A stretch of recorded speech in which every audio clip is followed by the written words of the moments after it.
বন্ধুরা welcome back to a new fresh travel journey blog. আর আজকের ব্লগটা আমি শুরু করছি ধর্মতলার L20 বাস স্ট্যান্ড থেকে। আর এখান থেকে আজকে আমার গন্তব্য NBSTCর সরকারি বাসে করে কলকাতা থেকে শিলিগুড়ি। আমি ট্রেনে করে যেতে পারতাম, কিন্তু ট্রেনের টিকিট আমি পাইনি বলেই আমার এই ব্যাকআপ প্ল্যান এই বাস। তোমরা হয়তো অনেকেই জানো যে আমার হোমটাউন স্টেশন কিন্তু হাবড়া, মানে আমি হাবড়া থেকেই আসছি এই কলকাতার ধর্মতলা বাস স্ট্যান্ডে। তো বন্ধুরা, হাবড়া থেকে এই ধর্মতলা আসতে কিন্তু আমার প্রচুর হেপা পোহাতে হয়েছে। মানে প্রথমত ট্রেন ঝুলিয়েছে, দ্বিতীয়ত বাস ঝুলিয়েছে। তো বন্ধুরা, এই হলো বাসের এক্সটেরিয়ার, দেখো কত সুন্দর, সামনের দিক দিয়ে কত দানবীয় চেহারা। এই হলো বন্ধুরা বাসের সাইড লুক। চলো এবার তোমাদেরকে এই বাসের ইন্টেরিয়ারটা দেখাই। এখানে তো দেখতে পাচ্ছ 1 2 3 4টে স্টেপে বাসের ভেতরে ঢুকবো। আর এই দেখো 3x2 সিট অ্যারেঞ্জমেন্ট রয়েছে, ওপরে লাগেজ রাখার জন্য রয়েছে এরকম বাংকার। তো আমার সিট নম্বর রয়েছে 55, একদম ফ্রন্টে। নর্থ বেঙ্গল স্টেট ট্রান্সপোর্ট কর্পোরেশনের এই রয়েছে টিকিট কাউন্টার। তো তোমরা এখানটাতে কিন্তু অফলাইনে টিকিট কেটে নিতে পারো। আমি রেড বাস থেকে অনলাইনে টিকিট কেটে আমার ভাড়া পড়েছে 450 টাকা, কলকাতা থেকে শিলিগুড়ি পর্যন্ত। বন্ধুরা, এই বাসের রুট সম্পর্কে যদি তোমাদেরকে বলি, তাহলে কলকাতার এই ধর্মতলা বাস স্ট্যান্ড থেকে ছাড়ার পরে কিন্তু আমাদের বাস বারাসাত, রানাঘাট এবং কৃষ্ণনগর, বহরমপুর, মালদা হয়ে কিন্তু যাবে শিলিগুড়িতে। ধর্মতলা থেকে ছাড়ার পরে আমাদের বাস কিন্তু হল্ট দেবে সেই কৃষ্ণনগরে। তো এরই মধ্যে যদি প্রকৃতির ডাকে সাড়া দিতে লাগে, তখন তো মহা বিপদে পড়তে লাগবে। তো সেই কারণে তোমরা সেই কাজকর্মগুলো সেরে তারপরে বাসে উঠো। 3টের সময় তো আমাদের বাস এই ধর্মতলা বাস স্ট্যান্ড থেকে ছাড়বে, কিন্তু কালকে ভোর 4:20 সময় গিয়ে কিন্তু পৌঁছাবে আমাদের এই বাস শিলিগুড়ি তেনজিং নোরগে বাস স্ট্যান্ডে। প্রায় 13 ঘন্টা 20 মিনিটের জার্নি আমাদের। এই ফার্স্ট টাইম আমি এত লম্বা একটা বাস জার্নি করছি। দেখা যাক কিরকম কি এক্সপিরিয়েন্স হয়, আর বাস জার্নিটা কেমন সেটা অবশ্যই তোমাদেরকে আমি দেখাবো। সময় 3:06 আর আমাদের বাসের চাকা গড়ালো Kolkata Dharmatala L20 bus stand থেকে শিলিগুড়ির উদ্দেশ্যে। মানে বাসটা যাচ্ছে কোচবিহার, বাট আমি শিলিগুড়ি পর্যন্ত যাচ্ছি আর কি। এই হচ্ছে ধর্মতলা 5 রাস্তা বা 4 রাস্তা, আমি ঠিক জানি না, সেই বড় মোড়। এই মোড়টা থেকে কিন্তু তোমরা এই বাস স্টপে ঢুকতে পারবে বা বেরোতে পারবে। আর সোজা ওই যে দেখতে পাচ্ছ, এই যে যেই জায়গাটা তোমরা দেখতে পাচ্ছ, এটা হচ্ছে এসপ্ল্যানেড মেট্রো স্টেশন। তোমরা হাওড়া থেকে গ্রিন লাইন মেট্রোতে করে চলে আসতে পারবে, এছাড়া দমদম থেকে তোমরা চলে আসতে পারবে এই এসপ্ল্যানেড মেট্রো স্টেশনে। সময় 4:02 আর আমাদের বাস জাস্ট 1 ঘন্টার জার্নি সম্পন্ন করে এখন এসে পৌঁছালো লেক টাউন, সেই বিখ্যাত ওয়াচ টাওয়ার। আকাশে মেঘের অবস্থা কিন্তু মারাত্মক, পুরো একদম কালো করে চলে এসেছে। বৃষ্টি হয়তো একটা সেই লেভেলের হতে পারে। আমরা এখন পার করছি এয়ারপোর্টের 1 নম্বর গেট।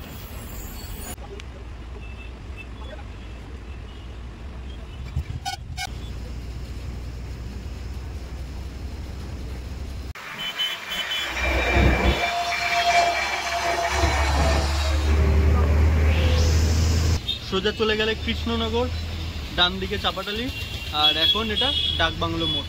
এই হাতে চলে যাচ্ছে সোজা চাপাটালি মোড় হয়ে বনগাঁর দিকে। আমরা এখন পার করছি 11 নম্বর রেলগেট। এইদিকে সোজা চলে গেছে বারাসাত স্টেশন।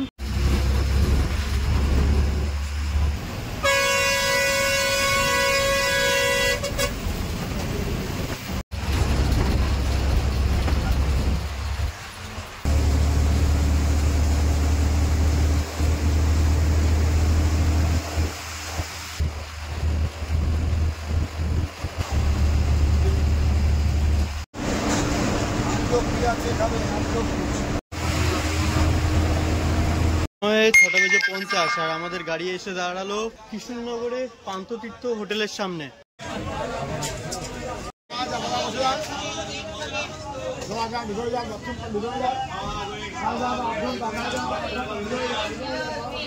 পান্থতীর্থ হোটেলে কিন্তু এই যে খাবারের মেনু তোমরা দেখতে পাচ্ছ, পুরো লিস্ট আমি তোমাদেরকে দেখাচ্ছি। তোমরা এখানটাতে কিন্তু এই দামে বিভিন্ন খাবার পেয়ে যাবে।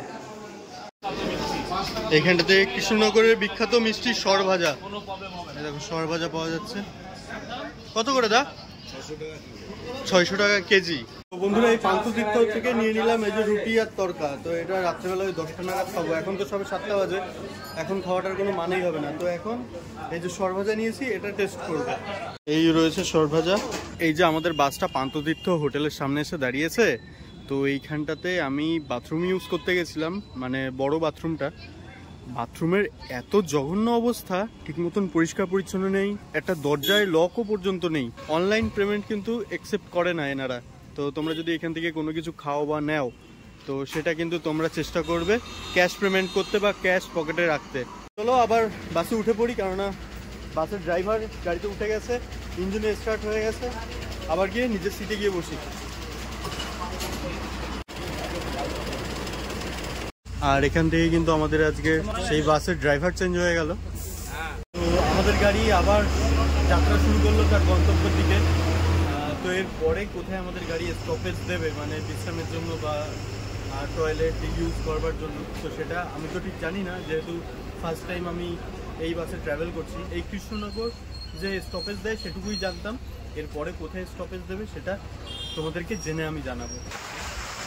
জলঙ্গি নদী পার করলাম আমরা।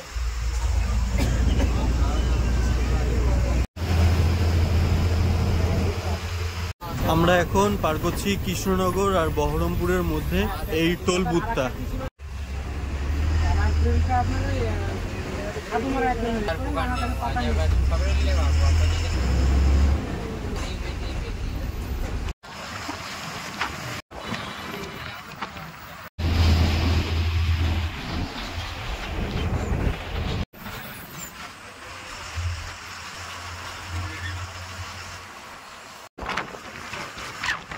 তো এই যে বন্ধুরা, পান্তুতীর্থ থেকে নেওয়া তড়কা রুটি, যেটা এখন এই রানিং বাসে বসেই আমি খাবো আর কি।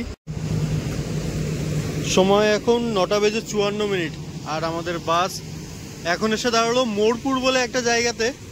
এইখানটাতে বাসের প্যাসেঞ্জার ড্রাইভার সবাই নেমেছে, এই ছোট্ট একটা চায়ের দোকান থেকে চা বিরতি নিচ্ছে। তো এখন আমিও যাব একটা গরম গরম চা খেয়ে নিজের শরীরের ক্লান্তিটা কিছুটা দূর করব। এখান থেকে বড় বড় বাস গাড়ি যা স্পিডে পাস হচ্ছে, আমি অনেকটা ডিস্টেন্স মেনটেন করেই রয়েছি, কিন্তু দেখতে বেশ ভালো লাগছে এই হাই স্পিড গাড়িগুলো। আবার স্টার্ট হয়ে গেল আমাদের বাসের ইঞ্জিন। চা এখনো শেষ হয়নি, তো মোটামুটি 10 মিনিট মতন দাঁড়ালো এই জায়গাটাতে। তো চলো আবার বাসে উঠে পড়ি।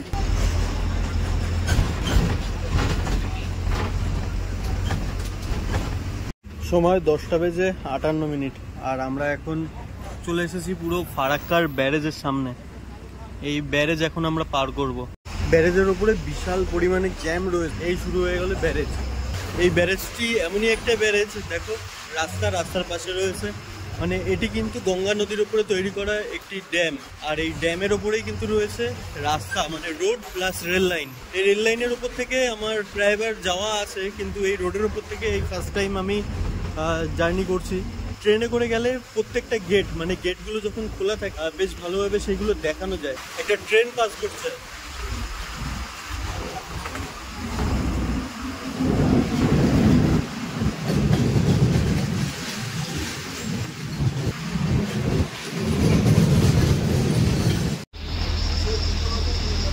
সময় 11:45, আর আমাদের গাড়ি এখন এসে পৌঁছালো মালদা টাউন ফ্লাইওভারের সামনে। এই যে রয়েছে ফ্লাইওভার। সময় 12:21, আর আমাদের এই বাস গাজলে এসে আরো একটা হল্ট প্রোভাইড করলো আমাদের। এখানটাতে কিন্তু তোমরা খাওয়া দাওয়া করে নিতে পারো, সাথে কিন্তু টয়লেট বাথরুম সব ইউজ করতে পারো। এ কি ফজলি? কত করে গো?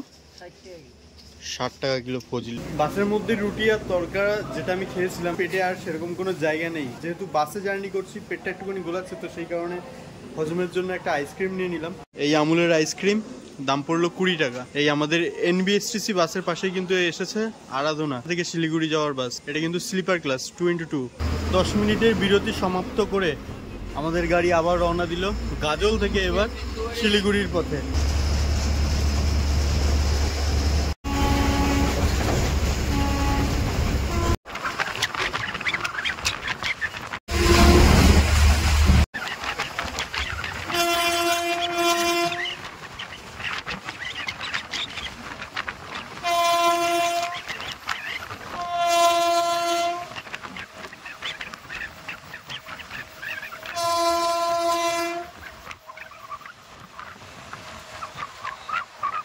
সময় 4:45, আর দেখো আমরা এই জাস্ট ক্রস করলাম বাগডোগরা। সামনে আকাশটা দেখো কত সুন্দর লাল হয়ে আছে। সময় 4:57 আর আমাদের বাস এখন এসে পৌঁছালো শিলিগুড়ির তেনজিং নোরগে বাস স্ট্যান্ডে। আর এটা কিন্তু এনবিএসটিসির বাস স্ট্যান্ড। ভিডিওটা তোমাদের কেমন লেগেছে অবশ্যই কমেন্টস করে জানিও। ভিডিওটা যদি ভালো লেগে থাকে তাহলে একটা লাইক করে দিও। দেখা হচ্ছে তোমাদের সাথে পরবর্তী কোনো একটা ভিডিওতে। ততক্ষণের জন্য ভালো থেকো, সুস্থ থেকো, টাটা।